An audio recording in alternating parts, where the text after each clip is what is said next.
Not that long ago, I had asked you on Instagram to send me your recipes. Today, we are doing a recipe swap. Whatever we would do, we do it just for fun. I'm going to kick off this video by sharing a Lone Star pot roast. This was sent to me by Nadine. To start out, you take a roast, you put a couple tablespoons of canola oil into a Dutch oven, and you just lightly brown each side of the roast. While the roast is simmering away for a few minutes in the Dutch oven, to a bowl, I'm adding 1 can of diced tomatoes undrained, 1 can of chopped green chilies, 2 tablespoons of taco seasoning, 2 teaspoons of beef bouillon granules, and a teaspoon of sugar. I have my little sugar thing set on 1/2 of a teaspoon, so it's that's a teaspoon.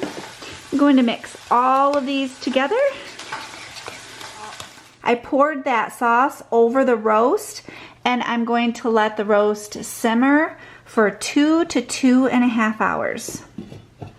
Oh, it smells good already.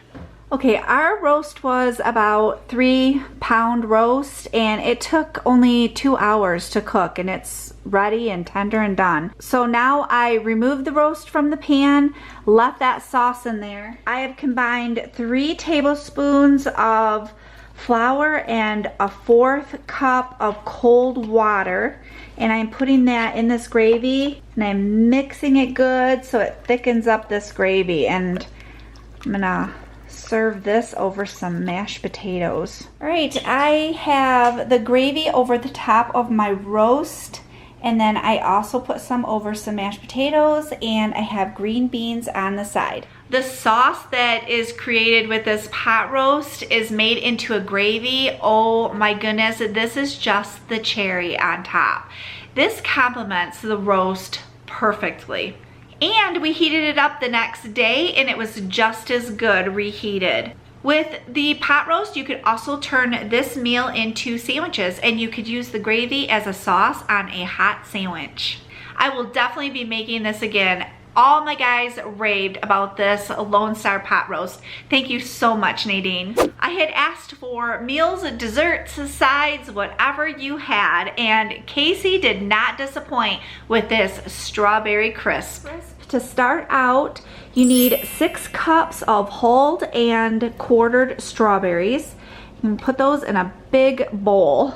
To that, I am adding a 1/4 cup of brown sugar, 1 teaspoon of vanilla, and 3 tablespoons of flour. Then I'm gonna stir this gently, making sure that every piece of fruit is covered with the sugar mixture, and I'm going to set this aside. In a separate bowl, I am adding 2 cups of quick cooking oats, 2 cups of flour, 2 cups of brown sugar, and then 1/2 teaspoon of each baking powder and baking soda, and then 2 teaspoons of ground cinnamon. At this point, you cut 1 cup, which is 2 sticks of cold butter, into pea-sized pieces. You add it to the oatmeal mixture, and now I'm going to gently stir this into this mixture with my hands until all of the butter is coated really well. Okay, I have sprayed a 9x13 pan with cooking spray. So I am adding, the first layer is going to be 3 cups of the oatmeal mixture. I'm gonna spread that all over this pan, and I'm pressing it flat. Over the top of that, you are going to put all of the strawberry mixture, and I'm pressing this down so it's evenly coating the oatmeal mixture. Oh my, this smells really, really good. Now I am topping it with the rest of the oatmeal mixture. I have my oven preheated to 375. I'm gonna put this in the oven uncovered for 35 to 45 minutes.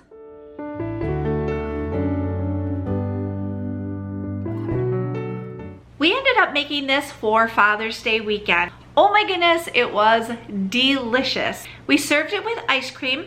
But if you don't want ice cream, it would be just as good with a little bit of whipped cream on top. This strawberry crisp would be perfect for a church function or a larger gathering with family or friends. It was a huge hit here. We enjoyed the flavor and the freshness of those strawberries mixed in with that crisp of cinnamon and brown sugar. It was so good. Thank you, Casey, for this yummy recipe.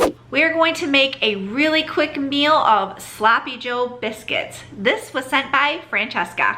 I am starting out by scrambling up the burger. But I gotta show you this little trick.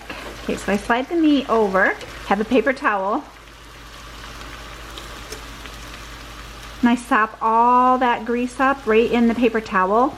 No fuss, no muss. I did salt and pepper my hamburger, but now I'm gonna add a can of manwich to the pan, and I'm gonna let the burger simmer. While the manwich is simmering away on the stove, I am gonna prepare the biscuits.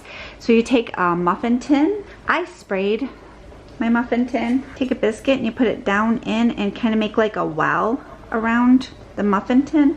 I just bought the home style biscuits. Kind of flatten them out a little bit before I put them in the muffin tin so they're easier to work with. I'm only gonna make 5. So you just take a little bit of that Sloppy Joe mix and you put it in each biscuit cup. I have my oven preheated to 375. You just follow the directions that's on the biscuit package. Now I'm gonna top each one with just a little bit of shredded cheese. I'm gonna put these in the oven for 11 to 15 minutes. The biscuits just came out of the oven. Oh my goodness, look at all that melty cheese. These smell really good. You could serve these with a salad, some French fries, basically anything you would serve on the side of Sloppy Joe's. This was a really easy meal to put together. It was quick. I used just a can of the Sloppy Joe mix, which was manwich, and then the biscuits. Those ended up adding like a little hint of a sweetness to the Sloppy Joe biscuits. This would be perfect also for a lunch. If you have a child that is having a sleepover, this one would be really good, or a pool party, because they could just grab it and head out the door and play. So this one is a very functional recipe. You can use it in many different ways. Thank you so much, Francesca, for sharing this recipe. Nadine sent me another delicious meal, and this one is chicken tortilla bake. These are the ingredients for the chicken tortilla bake. This is gonna be a really quick dinner to put together. I'm excited about that. So I have some corn tortillas.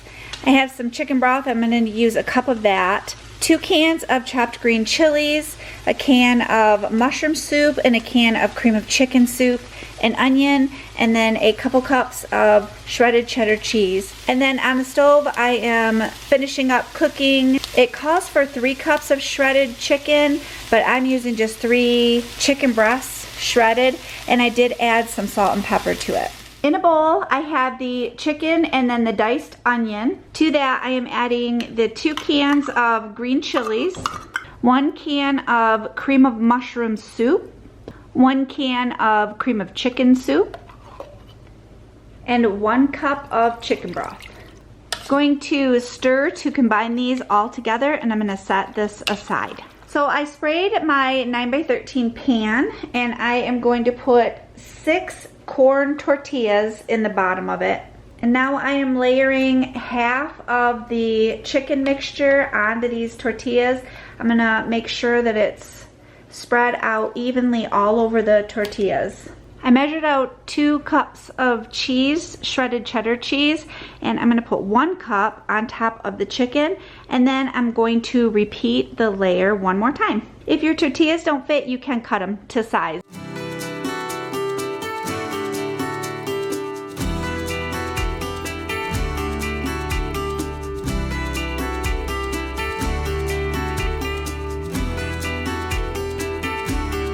I have my oven preheated to 350, and this goes in the oven for only 30 minutes. Oh my goodness, this smells amazing. So it took the 30 minutes, and it looks like it's all cooked and ready for us to dig into.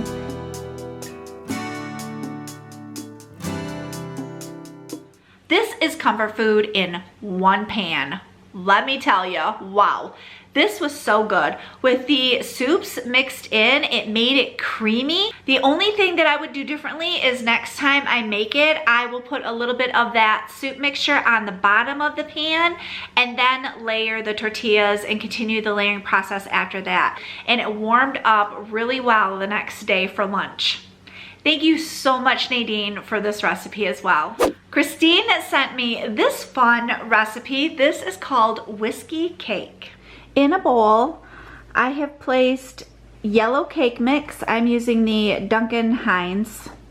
And then also a 3.4 ounce instant vanilla jello pudding. I'm gonna mix these two together. Then I'm gonna make a well in the middle. I have poured in 5 eggs, half a cup of milk, 3/4 cup of whiskey, and 1 stick of butter. I'm going to beat these ingredients on low just to get it mixed up. And then I'm going to put my mixer on medium and I'm going to beat it for 4 minutes on medium. I have an 11-ounce package of butterscotch chips, but I have reserved a 1/4 cup of those chips for the top of the cake. I'm adding the rest of those to the batter.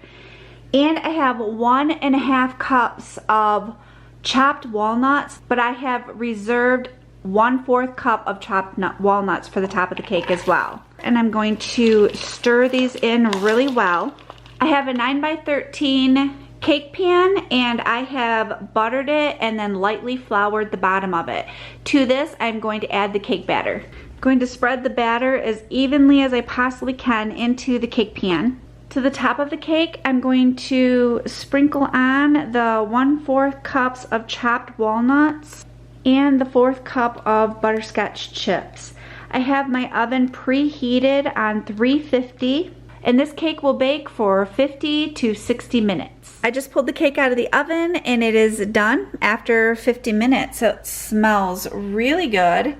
After the timer went off, I checked it with a toothpick. The toothpick come out clean, so I'm all set to go. I'm gonna let this cool off a little bit before we taste it. I had never heard of whiskey cake before, have you? But it was really good. Those butterscotch chips melted inside of the cake, oh my goodness. And then the crunch of the walnuts.